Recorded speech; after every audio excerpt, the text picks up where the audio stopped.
마지막 주자 김영란입니다.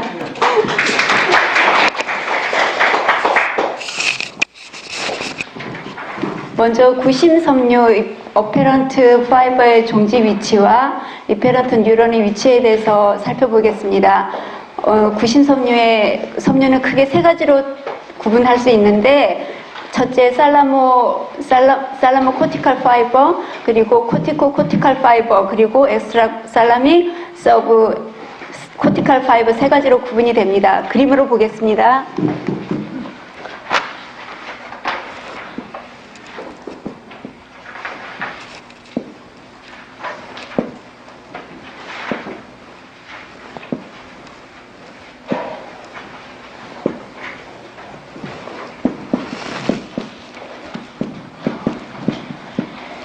대뇌 피질은 아시는 바와 같이 6개의 층으로 구분이 되어 있습니다. 첫째 층은 분자층으로 수평으로 주로 양쪽으로 나눠지게 되고요. 처음 어페런트 어소시에이션 파이버는 주로 3층에 종지를 하게 됩니다.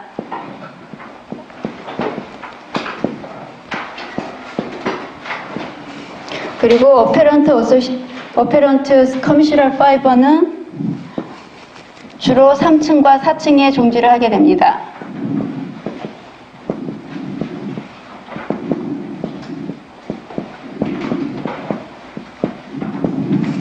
그리고 스페시픽 살라모코티칼 파이버는 주로 3층과 4층에 종지를 하게 됩니다.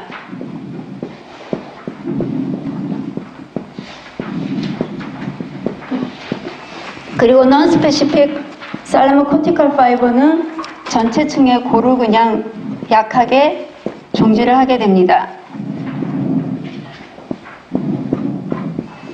그리고 이페런트 어소시에이션 파이브는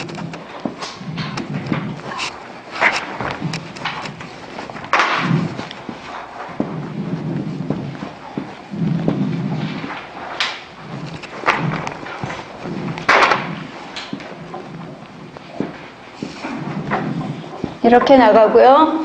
그리고 이페런트 커미셔널 파이버는 역시 3층을 지나가고, 그리고 코티코 스트레이터 파이버는 5층에, 그리고 코티칼 루비널 파이버는 역시 5층에, 그리고 코티칼 스피널 파이버 역시 5층에, 그리고 마지막으로 코티컬 살라믹 파이버는 6층에. 6층에 여기 위치한 이 세포는 마르티노티 세포가 되겠고요. 이 밑바탕이 삼각으로 된 이 세포는 피라미드 세포가 되겠습니다.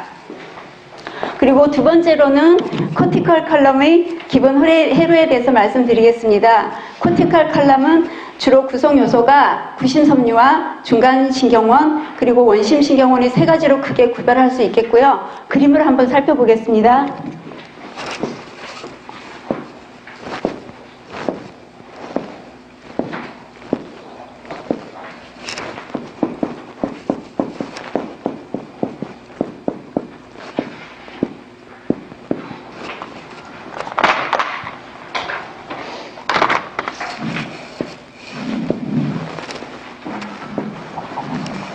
이페런트 파이버가 4층에 있는 익사이테토리 그래놀라 세포를 흥분을 시키면 이 그래놀라 세포가 페런트 파이브의 피라미드 세포를 흥분을 시키게 됩니다.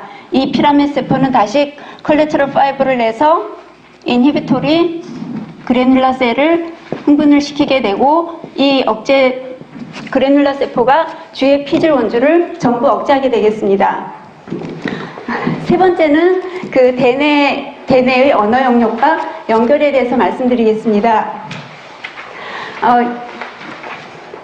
그 대뇌 외측화, 세르브럴 레터럴라이제이션의 그 가장 대표적인 현상이 언어 영역이라고 할 수 있는데요. 대부분의 사람들이 좌방구가 우세방구가 되겠습니다. 그리고 실제로 베르니케 영역의 측면 그 크기를 보면 왼쪽이 65%가 왼쪽 영역이 더 크다고 합니다. 그림을 한번 살펴보겠습니다.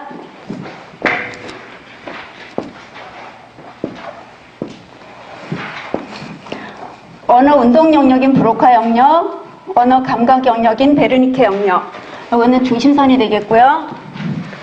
베르니케 영역에서 오디터리 코텍스에서 들어온 소리와 그리고 비주얼 코텍스에서 들어온 글자를 베르니케 영역에서 언어로 이해하게 되면 슈페리어 론지튜더널 파시클러스로 연결되어 있는 브로카 영역이 이것을 받아서 서플멘터리 모터 에어리어의 도움을 받아서 모터 프라이머리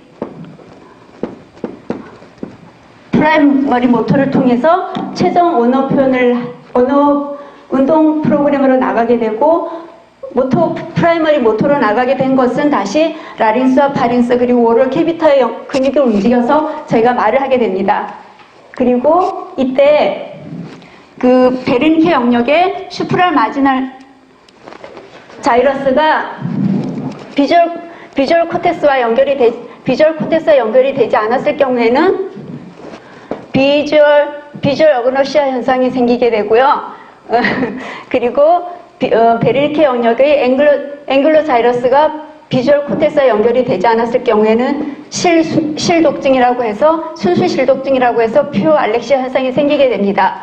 그리고 S1 소매틱 프라이머리가 베르니케와 연결이 되지 않았을 경우에는 텍타일 어그노시아 현상이 생기게 돼서 실촉각증 증세를 나타내게 되겠습니다.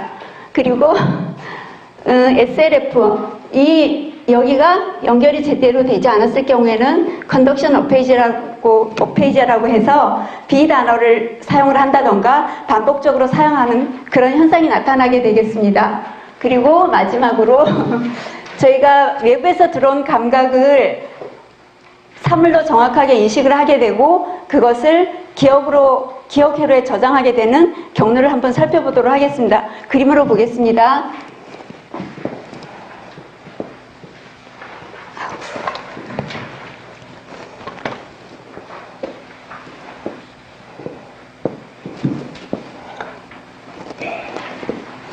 중심선이 되겠고요.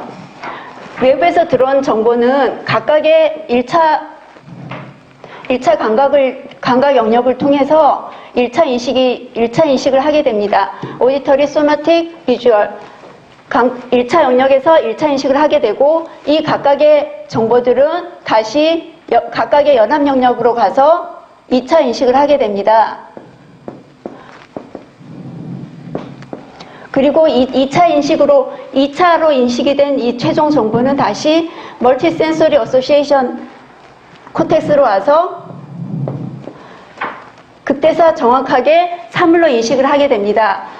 이 멀티센서리 어소시에이션 코텍스로 들어온 이것들은 파페체로로 가기도 하고 아니면 아미그달로이드 어소시에이션 코텍스로 가기도 하고 그리고 우회로를 거쳐서 프리프론탈로 가서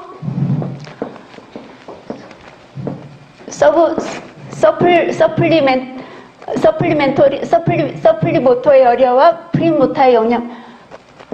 프리모터의 단계를 거쳐서 모터 프라이머리로 가서 최종으로 사물을 인식하게 됩니다.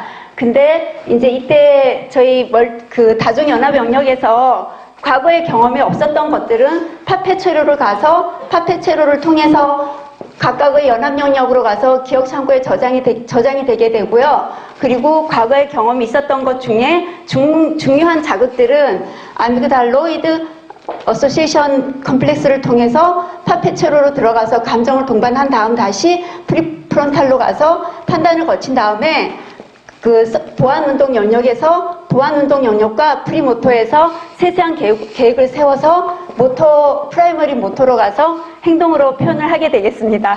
이상이 경로였습니다. 감사합니다.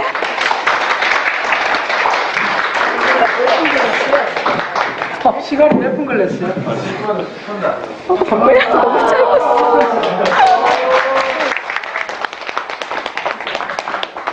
아니, 여러분 다들 밑에 시간이 걸리니까 도움 주시네. 그리고 보니까 전달력이 내가 총이 들어봐도 언어로서 전달을 잘하셔야 언어로서 하고 이제 오늘 두 분 다 처음 하시는 분들이 진입했어요. 그래서 특히 세미나 앞으로 계속 좀 하시고 그건 완전 새로운 직업이 생길 수 있어요. 그래서 내가 딱 9시 딱 끝낼게요.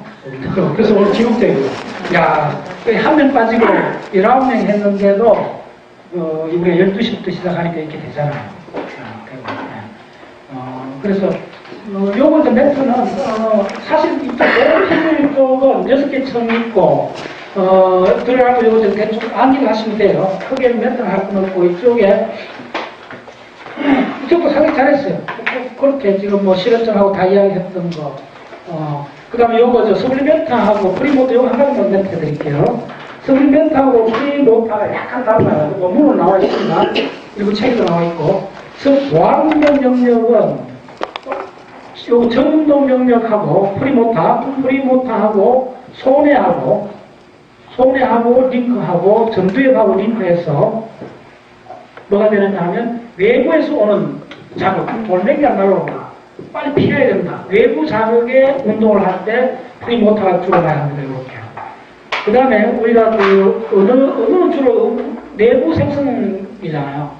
자기가 무슨 말을 할 때 내부 생성 운동은 그래서 SMA가 언어하고 많이 관련이 있습니다. 언어하고 이 SMA하고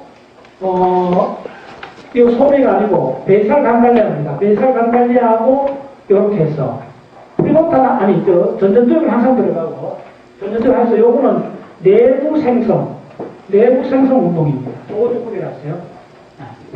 조금 저거. 자, 이것으로서 제 63차 청문회도 내가 마치겠습니다.